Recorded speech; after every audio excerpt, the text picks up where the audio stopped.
Hello guys, kumusta? Kumusta? No? Ito yung part 2 na ating reaction regarding sa nangyari na, tapos na. No? September 21, rally, protest, chaos, halo-halo na. So, naputol yung una kong video kasi naubusan ako ng storage. Hindi pala ako nagdi-delete. Kaya gabi, nag-delete muna ako. Dali. Sabi ko, dito tayo sa labas gumawa ng video. Ganda naman yung weather. Sunday morning, guys. Coffee tayo dito sa likod, sa backyard. Hindi ko mapakita yung backyard, ang pangit eh. Dumi. Hindi pa ako naglilinis. Nakapag-mow na ako, baliktad. At pala makita niyo yun. Ito madalas ko ginagamit kasi malaki. Madaming mailalagay. Hey! Mga aso lang, basta. Maraming mailalagay. Maya natin muna ubusin. Yan. Kasi, yan nga, no? Gabi bago matulog, gumawa ako ng video. Actually, the day before, 2 days before ata, may nag-message sa akin eh. Sabi, sir, mukhang may mangyayari sa September 21 na. Ganyan. Kasi, INC ako, tapos wala daw kaming samba, ganyan. Tapos may balita na may mga movement ang troops, mga ganon. Ganon. So, syempre, kinonsulta ko yan kila Doc Lawrence, kinonsulta ko din kay Paul, kasi si Paul INC. Sabi, oo, wala nga daw, walang samba sa 21, ganyan.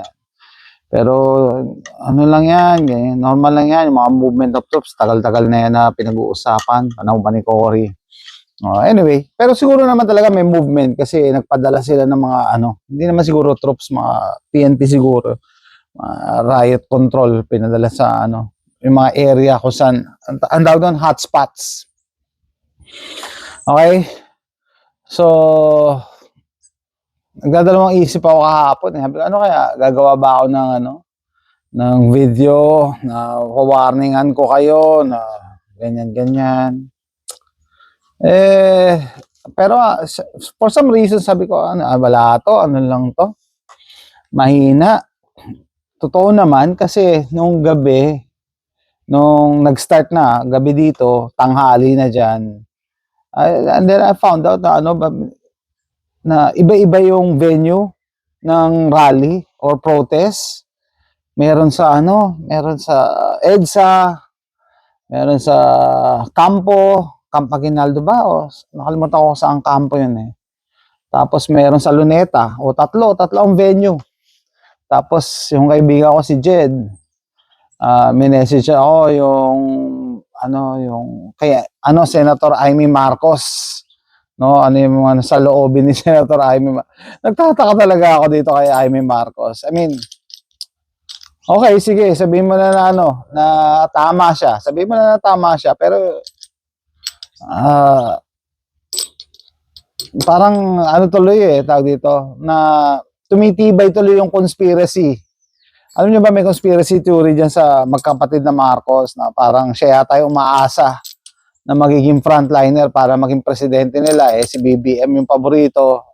Hindi ko alam kung totoo yun. Kaya ganon. Pero the thing with Amy Marcos is dala niya yung apelyido eh. Sabi nga ng mga diehard na DDS tatanggapin lang namin yan kapag pinalitan niya apelyido niya. Marcos pa rin yan si Amy. So, imagine nyo kung kayo pro Duterte. Kung si Amy tinrider niya yung kapatid niya, di lalo na kayo, darating yung time na baka traidoring. Mahirap pagkatiwalaan si Senator Amy. I'm sorry. Yeah, I call it as I see it. Ganun talaga, mahirap pagkatiwalaan pag gano'n, may history na ng pagtraidor, di ba? Kahit gaano kaganda pa yung mga sinasabi niya, to the point na parang sinasabi niya lang yung gusto niyo marinig eh. Yung maganda sa pandinig niyo. Anyway, so yun, tinutulog sa niya. Malupit yung comment ni Senator Amy Marcos regarding kay kay First Lady, no? Sabi niya, hindi ko naman kamag-anak yan eh. Hindi ko yan kaano-ano. 'Di ba? Tapos, ano pa ba? Ano pa ba mga kaganapan? Yun, nag-rally yung mga artista, sama yung mga artista, no? Tapos may mga nanunog ng trailer diyan sa may ano, sa Manila. Ayan, inaresto at pinasasa ng mga kapulisan ang ilang rallyistang sangkot sa pambabato at pagsunog ng container van sa Ayala Bridge. Ayala Bridge, no? Yeah, hiwa-hiwalay nga. Tapos makikita mo talaga may mga naka-white nga na bandana. Tapos yung sa EDSA yata, yung mga celebrities. Yung saan ba itong mga nanunog, yung mga taga-luneta, mga nakaitim, tapos nakamaskara, yung mga nakakatakot.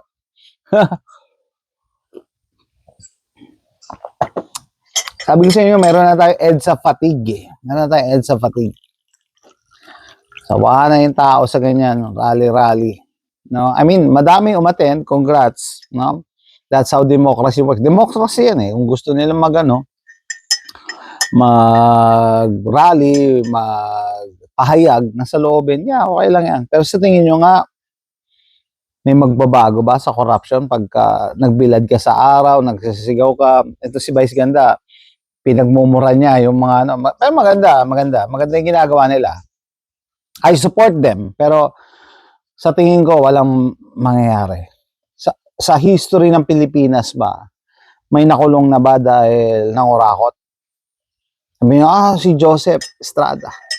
Talaga? House arrest. Tapos nakalaya din. Tapos si Jinggoy, ano rin, di ba? Convict din, plunder. Sa ibang bansa, naghaharakiri na yung mga ganyan eh. Tumakbo uli. Joseph Estrada, tumakbo uli ha. Nanalo. Mayor. Shoutout sa mga taga Manila. Yan ang mayor nyo. Alam naman natin na taga San Juan yan, tumakbo mayor sa Manila, pinanalo nyo pa rin. So, alam nyo na yung tinutumbo ko dito. Ang may kasalanan dito, ano ba ang punot dulo? And then, eto pala, itong video na to, sasagutin ko na yung tanong. Ano ang solusyon? Yan, sasabihin ko sa inyo, ano yung solusyon para matapos ang corruption sa Pilipinas at magkaroon ng pagbabago sa Pilipinas? Ano ang solusyon? So, okay. So, yung mga pictures pa dito. Meron akong intriguing na ano dito eh. Na character dito eh. Nabuhay na naman si ano eh. Nabuhay na naman si Mustasa eh. No? So, guys, nung may mga kaguluhan, itong si Al Mustasa nag-post, pinost siya yung ano no, yung anarchy, yung nanunog ng ano, ng container van. Tapos ayan no, ayan siya. Ano yung nilagay niya sa caption? Next, Malacanang daw. Ay. Next, Malacanang. Hindi ba ano to? Sedition to? Hindi ba seditious post yan? Parang tinutumbok niya na next sunugin Malacanang. Parang ganyan, no? Parang pasukin ang Malacanang. Di ba seditious yan? O let me know in the comment. Hindi ako lawyer. Pero during these times na volatile ang situation, tapos magpo-post ka ng ganyan, na itutumbukin mo, ang isunod daw ay Malacanang. Wow. Wow. Kayo na humusga. No?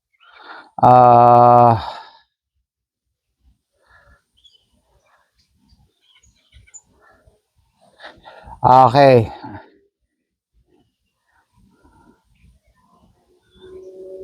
Okay.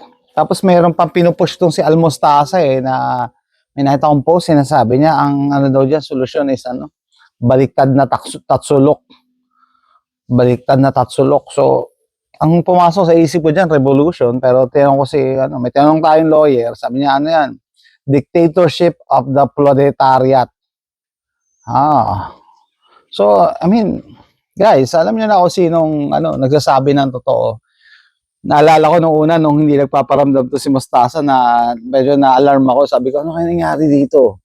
Baka na na to na blank suddenly Ngayon lumabas na naman, nakakainis na naman yung mga post. No, nakakainis na naman yung post. Pero sana masingil siya sa mga pinaggagawa niya. Kasi nga, feeling ko parang nagpo-push siya ng ano eh, something na that will lead to sedition or a revolution. Buti ko sana yung revolution na nasa tamang panig, pero lumalabas na ano eh, na makakaliwa talaga eh. Makakaliwa. Di ba, usap-usapan na i-infiltrate ng kaliwa tong rally or protest na to. Eh, true enough, yan na nga. Kaya hindi magiging successful to. Bakit? Kasi unang-una, 3 venue. Ibig sabihin, tatlong grupo to. Magkakahiwalay to na hindi sila united. Doon pa lang eh. Kahit sabihin mo na madami doon nagpunta doon sa EDSA, marami nagpunta sa Luneta. Ibig sabihin, hindi talaga sila united. No? Paano kayo magiging successful kung kayo mismo hindi kayo magkakasama, hindi kayo magkakasundo? Kasi bakit hindi magkakasundo? Kasi may kanya-kanyang political agenda. Yung makakaliwa, sumabay. O yung mga DDS sumabay kasi si Sara pumopronta, no? Ano man sabi ni Sara? May post si Sara dito eh. Sabi niya, kala nyo makikinig sa inyo ang gobyerno. Eh di ba part ng gobyerno si Sara? Nakalimutan niya ba Vice President